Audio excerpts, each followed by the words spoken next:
আল্লাহর হাবিব সাল্লাল্লাহু আলাইহি ওয়াসাল্লামের সাথে আম্মা জান আয়েশার ঝগড়া হতো। মজার একটা হাদিস শুনেন, সহিহ বুখারীর হাদিস, মুসনাদে আহমদ ইবনে হাম্বলও এসেছে এই হাদিসটা। আম্মা জান আয়েশার সাথে ঝগড়ার পর আম্মা জান আয়েশাও রাগ, আল্লাহ রাসূল সাল্লাল্লাহু আলাইহি ওয়াসাল্লামও রাগ। এখন রাগ মেটানোর দরকার আছে না নাই? আল্লাহ রাসূল সাল্লাল্লাহু আলাইহি ওয়াসাল্লাম বললেন, আয়েশা চলো মিটমাট করে ফেলি। সুবহানাল্লাহ কইবেন না? চলো মিটমাট করি। তো কারে ডাকবো মিটমাটার জন্য? ওমর রে ডাকি। আম্মা জান আয়েশা বলে, না, ওমর গলিব, ওমর খুব মেজাজ ওয়ালা, আমার ডর লাগে। তোমার আব্বারে ডাকি। আব্বারে ডাকেন। আব্বারে ডাকেন। খুশি হয়ে গেছেন আম্মা জান আয়েশা রাদিয়াল্লাহু আনহা। আবু বকর রাদিয়াল্লাহু চলে আসলেন, দাঁড়ালেন। এবার বিষ্ণু সাল্লাল্লাহু আলাইহি ওয়াসাল্লাম বললেন, তাতাকাল্লিমিন আও আতাকাল্লাম, কি ঘটছে আমাদের মাঝে, তুমি বলবা না আমি বলবো? আম্মা জান আয়েশা বললেন, তাতাকাল্লামু আনতা ওয়ালা তাকুল ইল্লা হাক্কান, আপনিই বলেন, তবে সত্য ছাড়া মিথ্যা বলেন না। আবু বকর রাদিয়াল্লাহু তাআলা শুনে রেগে গেলেন, কি এ কেমন কথা তোমার? নবীকে উদ্দেশ্য করে তুমি বলছো সত্য ছাড়া মিথ্যা বলবেন না, নবী কখনো মিথ্যা বলবে নাকি? রেগে মেয়ের গায়ে মেরেছে এক চোর খেয়ে আম্মা জান আয়েশা উল্টে পড়ে গেলেন। সাইয়েদনা আবু বকর রাদিয়াল্লাহু তাআলা রেগে গড়গড় করতে লাগলেন, আবার মারার জন্য উদ্যত হলেন। আম্মা জান আয়েশা রাদিয়াল্লাহু তাআলা বাঁচার জন্য এবার বিশ্বনবীর পিছনে যে আশ্রয় নিলেন। সুবহানাল্লাহ পড়বেন না? বিশ্বনবী সাইয়েদনা আবু বকরের সামনে দুই হাত মেলে ভেবে দাঁড়িয়ে গেলেন। আল্লাহর হাবিব যখন আম্মা জান আয়েশাকে বাঁচানোর জন্য দুই হাত উঁচু করে দাঁড়িয়ে গেলেন, সাইয়েদনা আবু বকর থেমে গেলেন। সাইয়েদনা আবু বকর এই পরিস্থিতি দেখে ঘর থেকে বের হয়ে ঘরের বাইরে দাঁড়ালেন। এবার আল্লাহর রাসূল সাল্লাল্লাহু আলাইহি ওয়াসাল্লাম আম্মা জান আয়েশাকে তুললেন, বললেন, ইয়া আয়েশা কাইফা রাআইতিনি আনকাযতুকি মিনার রাজুল, দেখলা নাকি কেমন করে আমি তোমার বাবার হাত থেকে তোমারে বাঁচালাম? আজকে আমি যদি সামনে দাঁড়িয়ে না বাঁচাতাম, তোমার বাবা তোমারে একেবারে মেরেই ফেলতো। সুবহানাল্লাহ পড়ে। দেখছো আয়েশা, আমি বাঁচাইলাম তোমারে, আমার সাথে ঝগড়া করো, আমি বাঁচাইলাম। এই কথা শুনে আম্মা জান আয়েশা রাদিয়াল্লাহু তাআলা লজ্জায় পড়ে হেসে দিলেন। সুবহানাল্লাহ পড়বেন না? এত আস্তে সুবহানাল্লাহ।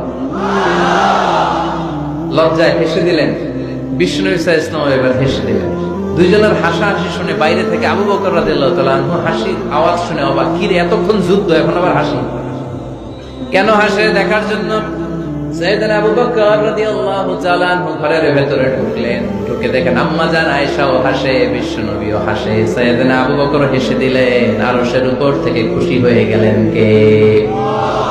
এবার সাইয়েদনা আবু বকর বলেন, ইয়া রাসূলুল্লাহ, ইয়া হাবিবাল্লাহ, আশরিকানি ফি সিলমিকুমা কামা আশরাকতুমানি ফি হারবিকুমা। নবী গো, আপনাদের দুইজনের মধ্যে যুদ্ধ লাগলে যেমনি মিটমাট করার জন্য আপনি আমারে ডাকেন, আপনাদের এই আনন্দ ঘন মুহূর্তগুলোতে শরীক হওয়ার জন্য মাঝে মাঝে আমারে ডাইকে। সুবহানাল্লাহ পড়ে।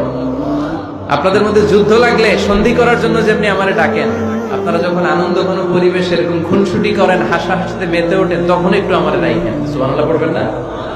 দেখেন আল্লাহ রাসূল সাল্লাল্লাহু আলাইহি ওয়াসাল্লাম পৃথিবীর সবচেয়ে শ্রেষ্ঠতম মানুষ, উনাদের পরিবারেও ঝগড়া হতো, কিন্তু এই ঝগড়া কোনোদিন তালাক পর্যন্ত গিয়েছে?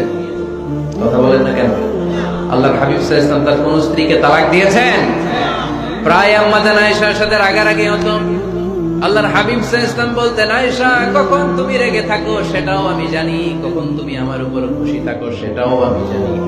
ইয়া আয়েশা ইন্নী লা আ'লামু ইযা কুনতি আন্নী রাদিয়া ওয়া ইযা কুনতি আলাইয়া গাদবা। আয়েশা কখন রেগে থাকো তাও বুঝি, কখন খুশি থাকো তাও বুঝি।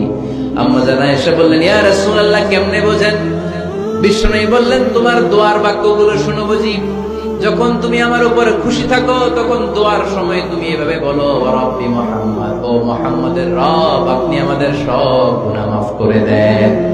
আর যখন তুমি আমার উপর রেগে থাকো তখন তুমি মুনাজাতের সময় বলো, রব্বি ইব্রাহিম, ইব্রাহিমের রব, আপনি আমাদেরকে ক্ষমা করে দেন। তার মানে যখন তুমি রেগে থাকো তখন দোয়ার সময় আমার নামটা মুখে নিতে চাও না। সুবহানাল্লাহ পড়েন।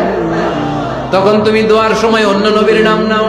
আম্মা জান আয়েশা বললেন, ইয়া রাসূলুল্লাহ, মা আহাজুরু ইল্লা ইসমাক, আমি তো শুধু নামটাই সরাই, আমার মুখ থেকে কেবল আপনার নামটাই সরায়া রাখি, আমার হৃদয় থেকে কখনো আপনারে সরাতে পারি না।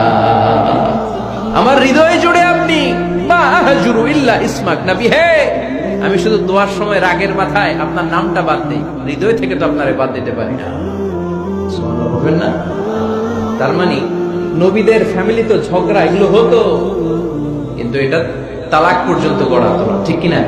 তাহলে এখন থেকে আমাদের এই স্লোগান নিতে হবে, ঝগড়া করলেও আমরা ডিভোর্সের দিকে যাব না। পারা যাবে? আর একজন রেগে গেলে আরেকজনকে চুপ থাকতে হবে। ভাবি রেগে গেলে আপনি চুপ, পারবেন? পারবেন না? ইনশাআল্লাহ। এই যারা বিয়ে করে না এরা ইনশাআল্লাহ, আর বাকিরা চুপচাপ। আওয়াজ করে, তাহলে প্রথমে ঝগড়া করা যাবে।